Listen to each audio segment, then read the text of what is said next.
Good morning friends. आज है 18 नवंबर और 18 नवंबर से जितनी भी इंपॉर्टेंट करंट अफेयर होंगे वो सारे कुछ आज हम इस वीडियो में डिस्कस करेंगे। साथ ही आप इस वीडियो का पीडीएफ भी डाउनलोड कर पाएंगे जिसका लिंक मैंने डिस्क्रिप्शन बॉक्स में दे दिया है। तो वीडियो को अंत तक जरूर देखें क्योंकि मैं लास्ट में आपसे एक सवाल पूछूंगी जिसका सबसे पहले सही जवाब देने पर आपको एक मनी प्राइज दिया जाएगा। तो वीडियो को अंत तक जरूर देखें। तो चलिए शुरू करते हैं और हमारा आज का पहला करंट अफेयर है, हाल ही में विश्व मधुमेह दिवस किस तिथि को मनाया गया है? तो विश्व मधुमेह दिवस ये मनाया गया है 14 नवंबर को। मधुमेह की व्यापकता और इसके प्रभाव को उजागर करने और लोगों को मधुमेह की निवारक युक्तियों के बारे में शिक्षित करने के लिए प्रत्येक वर्ष 14 नवंबर को विश्व मधुमेह दिवस मनाया जाता है। इसको आप एक और तरीके से याद रख सकते हैं। 14 नवंबर को होता है बाल दिवस।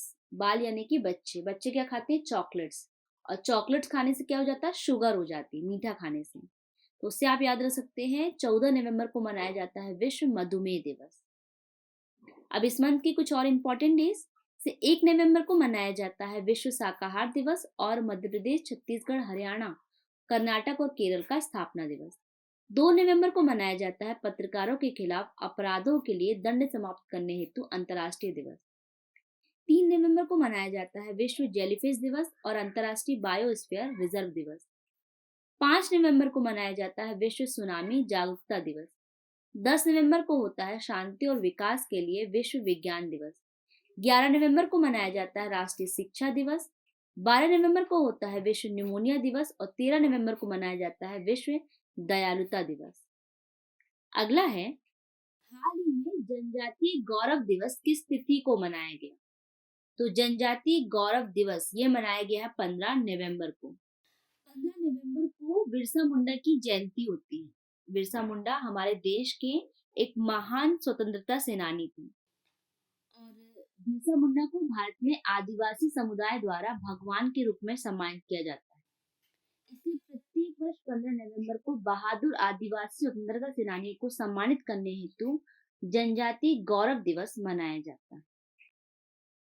अगला है, हाल ही में एपिडा ने किस देश को प्रायोगिक तौर पर केले की पहली खेप का निर्यात किया है? तो एपिडा इसका फुल फॉर्म है agriculture and proceed food product export development authority ने केले के एक कंटेनर की पहली निर्यात खेप को महाराष्ट्र से नीदरलैंड के लिए रवाना किया है। तो सही आंसर इसका नीदरलैंड। तो ये है मैप में नीदरलैंड। नीदरलैंड की कैपिटल है एम्स्टर्म। यहाँ के प्रधानमंत्री है मार्क रूटे और यहाँ की करेंसी है डॉलर। अगला है,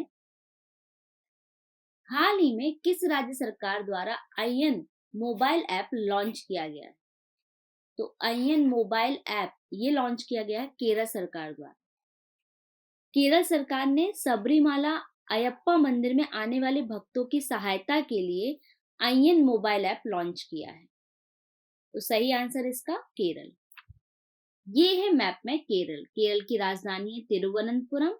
यहाँ के मुख्यमंत्री है पिनरई विजयन और यहाँ के राज्यपाल हैं आरिफ मोहम्मद खान। अच्छा, भी केरल राज्य के सर्वोच्च नागरिक सम्मान केरल ज्योति पुरस्कार से हाल ही में टी पद्मनाभन को दिया गया। पारुमला पेरुनल उत्सव का आयोजन केरल में किया गया। यूनेस्को द्वारा केरल के कोझिकोड शहर को साहित्य का शहर नाम दिया गया। केरल अपने सभी जिलों में हॉलमार्किंग केंद्र स्थापित करने वाला देश का पहला राज्य बना है। कोच्चि में मत्स्य संपदा जागरूकता अभियान पर कार्यशाला का उद्घाटन किया गया। केरल ने अपनी पहली 3D प्रिंटेड इमारत का उद्घाटन किया और कृषि विज्ञान कांग्रेस के 16वें संस्करण का आयोजन केरल के कोच्चि में किया गया। अगला है, हाल ही में वनडे क्रिकेट में 7 विकेट लेने वाले पहले भारतीय गेंदबाज कौन बने? तो वनडे क्रिकेट में 7 विकेट लेने वाले पहले भारतीय गेंदबाज बने हैं मोहम्मद शमी। वनडे विश्व कप 2023 के पहले सेमीफाइनल में भारतीय क्रिकेट टीम के तेज गेंदबाज मोहम्मद शमी ने न्यूजीलैंड क्रिकेट टीम के खिलाफ शानदार गेंदबाजी करते हुए 7 विकेट अपने नाम किए हैं। तो सही आंसर इसका मोहम्मद शमी। ये है भारतीय गेंदबाज मोहम्मद शमी। अब क्रिकेट के बारे में कुछ इंपॉर्टेंट पॉइंट्स को रिवाइज कर लेते हैं। आईसीसी द्वारा अक्टूबर 2023 माह के लिए ICC women's player of the month के रूप में हेले मैथ्यूज को चुना गया। आईसीसी द्वारा अक्टूबर 2023 माह के लिए ICC men's player of the month के रूप में रचिन रविंद्र को चुना गया। क्रिकेट के भगवान कहे जाने वाले पूर्व क्रिकेटर सचिन तेंदुलकर की प्रतिमा का अनावरण हाल ही में वानखेड़े स्टेडियम मुंबई में हुआ और इंग्लैंड के क्रिकेटर डेविड विली ने अंतर्राष्ट्रीय क्रिकेट के सभी प्रारूपों से संन्यास लेने की घोषणा की। अगला है, हाल ही में माउंट एवरेस्ट के पास 21,500 फीट से स्काई ड्राइव करने वाली पहली महिला कौन बनी है?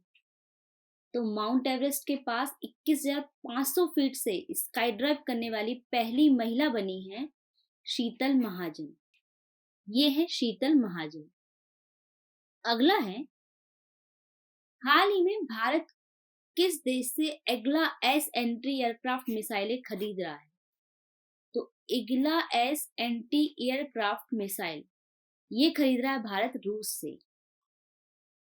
ये होती है Igla S anti aircraft missile.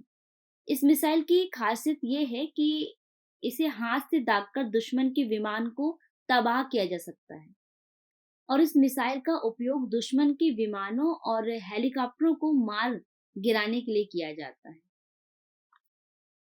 तो सही आंसर है इसका रूस। तो ये है मैप में रूस।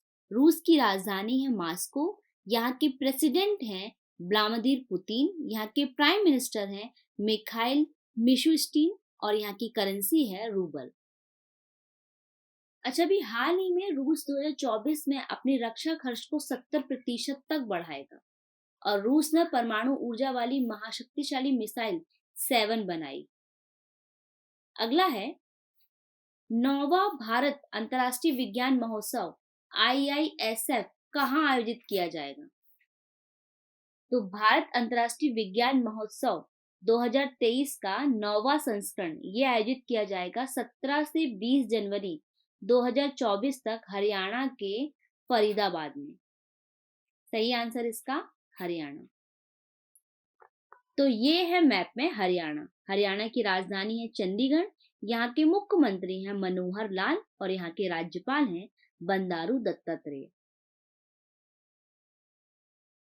अच्छा, अभी केंद्रीय शिक्षा मंत्री धर्मेंद्र प्रधान ने हरियाणा में 124 पीएम श्री स्कूलों का शुभारंभ किया है।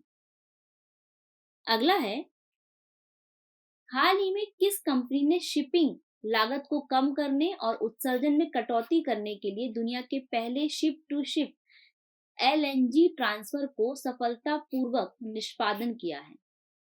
तो शिपिंग लागत को कम करने और उत्सर्जन में कटौती करने के लिए दुनिया के पहले शिप टू शिप LNG तरलीकृत प्राकृतिक गैस को सफलतापूर्वक निष्पादित किया है गेल ने। गेल का फुल फॉर्म है gas authority of India limited. GAIL ने ही शिपिंग लागत को कम करने और उत्सर्जन में उल्लेखनीय कटौती करने के लिए दुनिया के पहले जहाज टू जहाज तरलीकृत प्राकृतिक गैस जिसे LNG कहा जाता है के हस्तांतरण को सफलतापूर्वक निष्पादित किया है। सही आंसर इसका गेल। अगला है, हाल ही में कौन USISPF US India strategic partnership forum board के सलाहकार के रूप में शामिल हुए हैं? तो हाल ही में US India strategic partnership forum board के सलाहकार के रूप में अजय कुमार को शामिल किया गया है। अजय कुमार पूर्व भारतीय रक्षा सचिव हैं और हाल ही में इन्हें USISPF बोर्ड के सलाहकार के रूप में शामिल किया गया है। अब कुछ अपॉइंटमेंट्स रिवाइज कर लेते हैं। AMFI के CEO के रूप में हाल ही में वेंकट नागेश्वर चसलानी को नियुक्त किया गया है। CBI के संयुक्त निदेशक के रूप में प्रवीण मधुरकर पवार को नियुक्त किया गया है। भेल के अध्यक्ष और प्रबंध निर्देशक के रूप में कुप्पू सदाशिव मूर्ति को नियुक्त किया गया है। टाटा रिन्यूएबल एनर्जी के MD और CEO दीपेश नंदा बने। भारतीय अंतर्राष्ट्रीय फिल्म महोत्सव 2023 में अंतर्राष्ट्रीय जूरी पैनल का अध्यक्ष शेखर कपूर को चुना गया और WHO ने TB तपेदिक के लिए रणनीतिक और तकनीकी सलाहकार समूह के सदस्य के रूप में सारंग देव को नियुक्त किया। तो ये थी हमारी अपॉइंटमेंट्स। तो फ्रेंड्स ये था हमारा आज का सेशन। अब मैंने लास्ट जो आपसे सवाल पूछा था उसे देख लेते हैं। लास्ट मैंने आपसे पूछा था आईसीसी द्वारा किस देश के क्रिकेट बोर्ड को तत्काल प्रभाव से निलंबित कर दिया गया है?